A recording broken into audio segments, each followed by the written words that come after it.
sini ada studi kasus untuk CND dan KIE obat sistem kardiovaskular.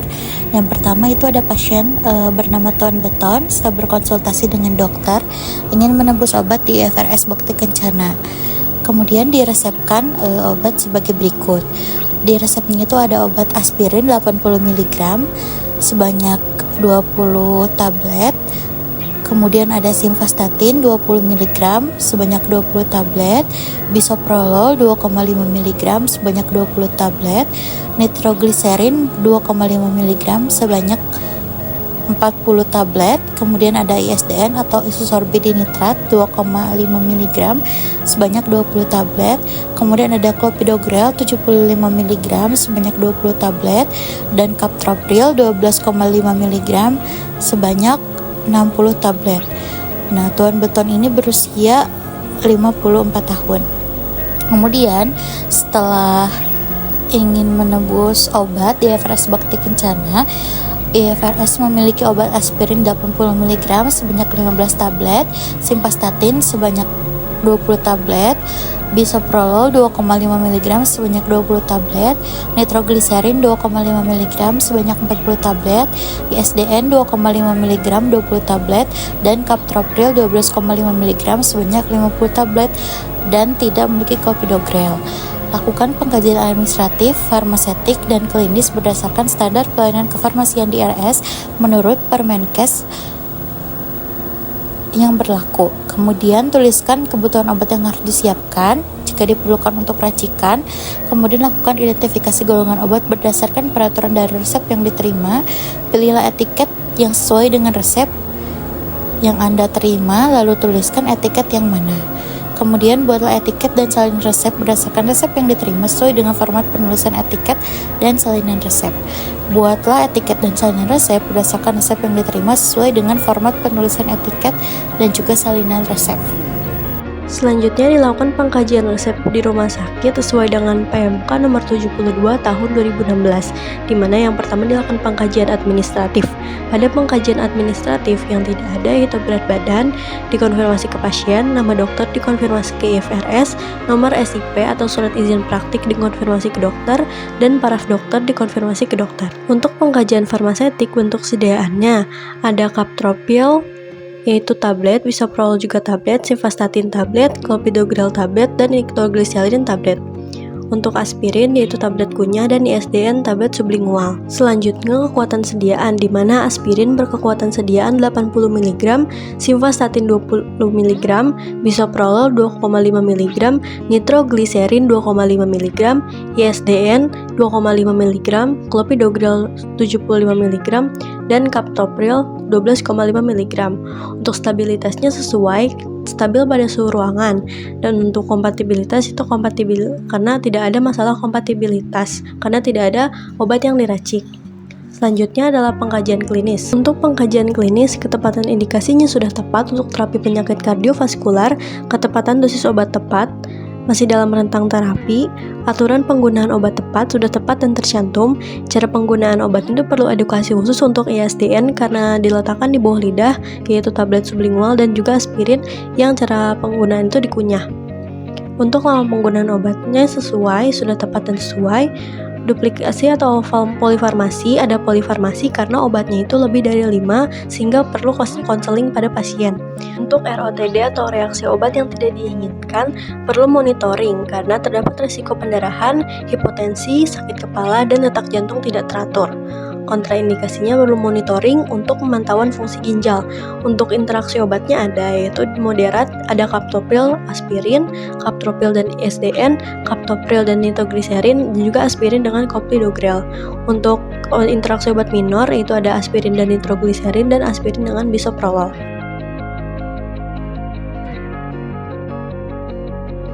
Kemudian di sini juga ada kopi resep dikarenakan stok di IFRS Bakti Kencana hanya memiliki obat aspirin 80 mg sebanyak 15 tablet, kemudian clopidogrelnya tidak ada, dan juga captopril 12,5 mg hanya 50 tablet sedangkan dibutuhkannya 60 tablet.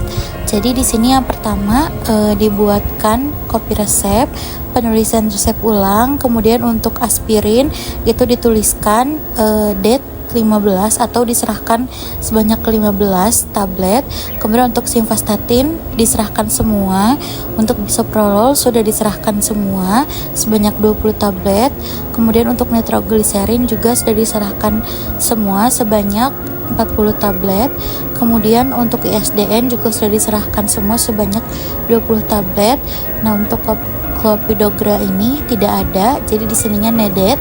Kemudian untuk captopril juga karena hanya 50 tablet, di sini dituliskan det 50. Kemudian di bawah kopi resep juga ada tanda tangan dari apoteker dan juga cap dari apotek.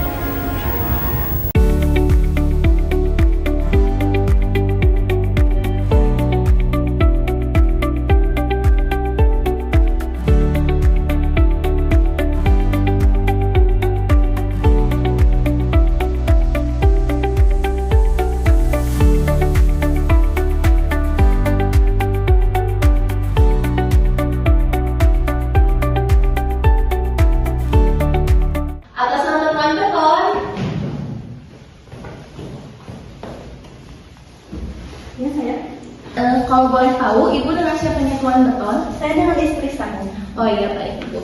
Jadi di sini itu karena dikarenakan obatnya banyak ya, lebih dari 5, apakah Ibu bersedia untuk konseling terkait selengkapnya tentang obat dengan apoteker? Oh boleh. Oke. Jadi biar saya arahin ya Bu ya sama apoteker.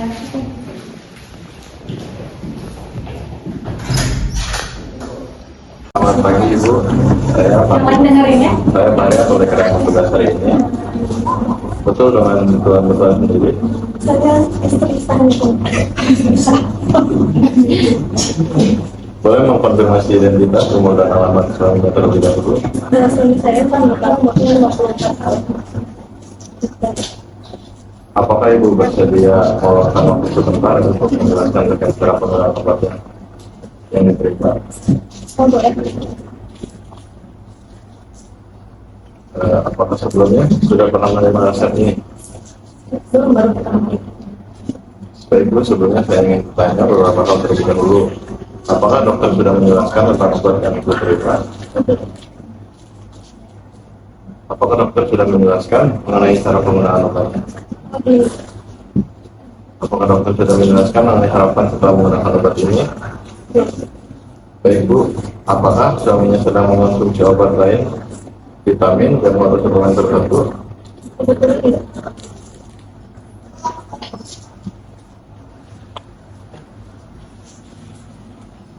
Apakah suami Ibu memiliki riwayat alergi obat tertentu? Tidak. Baik Bu, saya akan menjelaskan cara penggunaan obatnya ya. Yang pertama ada bisoprolol 2,5 mg diminum 1 kali sehari 1 tablet setelah makan pagi. Obat ini membantu menurunkan tekanan darah dan menjaga kerja jantung. Efek samping ringan yang dapat muncul seperti pusing, badan terasa lemas, atau denyut jantung terasa lebih lambat. Selanjutnya ada nitrogliserin diminum 2 kali sehari 1 tablet setelah makan. Obat ini membantu mencegah dan mengurangi nyeri dada. Konsumsinya setiap 12 jam sekali. Efek sampingnya ringan, yang mungkin muncul yaitu sakit kepala ringan, badan terasa hangat, atau pusing. Selanjutnya ada captopril diminum 3 kali sehari 1 tablet sebelum makan. Obat ini membantu menurunkan tekanan darah dan menjaga fungsi jantung. Efek samping ringan yang mungkin muncul yaitu batuk ringan atau pusing. Obat diminum setiap 8 jam sekali.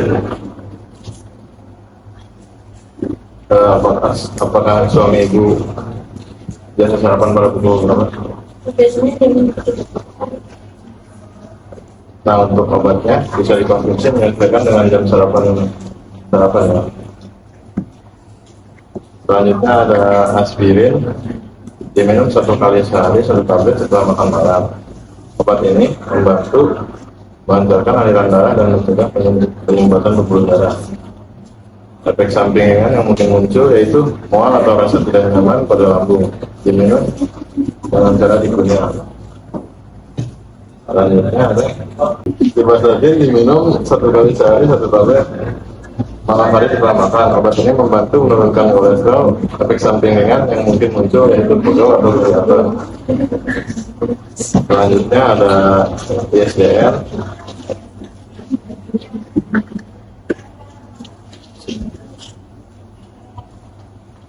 Selanjutnya ada ISDN digunakan bila diperlukan saat nyeri dada muncul. Cara penggunaannya diletakkan di bawah lidah sampai larut dan jangan langsung ditelan atau dikunyah.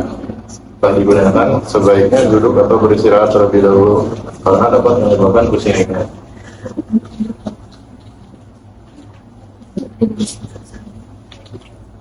Kemudian untuk obatnya harus dihabiskan ya Bu, terkecuali untuk obat ISDN itu. Dikonsumsi jika saat nyeri dada tentu saja. Untuk penyimpanan obat, simpan obat di tempat yang sejuk, kering, tidak terkena sinar matahari langsung, dan jauh dari jangkauan anak-anak. Jika lupa minum obat, bila masih jauh dari jadwal berikutnya segera diminum. Tetapi bila sudah dekat dengan jadwal berikutnya, cukup minum dosis berikutnya saja dan jangan menggunakan dosis.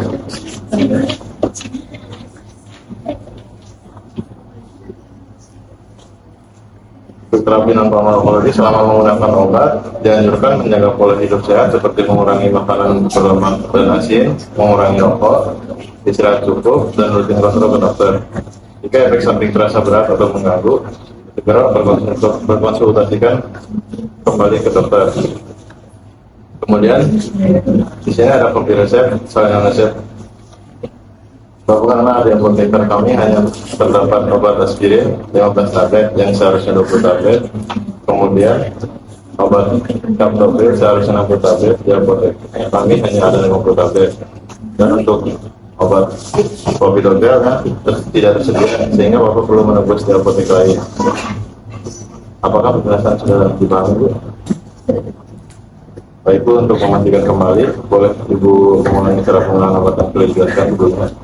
Yang pertama, Ciprofloxacin itu dipilih minum sehari sekali 1 tablet untuk menurunkan kadar kolesterolnya, dihabiskan 30 menit sesudah makan. Selanjutnya ada isoprolol, mengadil 1 kali 1 tablet, hasilnya untuk menurunkan tekanan darah, diminum 30 menit sebelum makan untuk menurunkan tekanan darah. Selanjutnya ada nitrogliserin, dan itu 2 kali sehari 1 tablet. Untuk mencegah dan mengurangi nyeri dadanya, dihabisin diminumnya itu 30 menit sesudah makan. Selanjutnya ada Captopril 250 mg, diminum sehari 3 kali 1 tablet. Untuk membantu menurunkan tekanan darah, dihabisin 30 menit sebelum makan.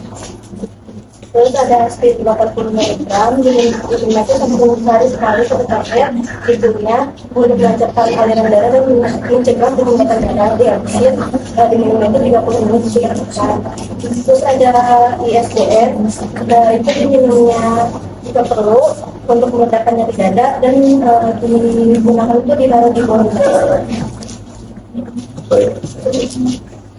Baik Ibu, sudah benar. Terima kasih, semoga suaminya akan sembuh. I just had to let you know you're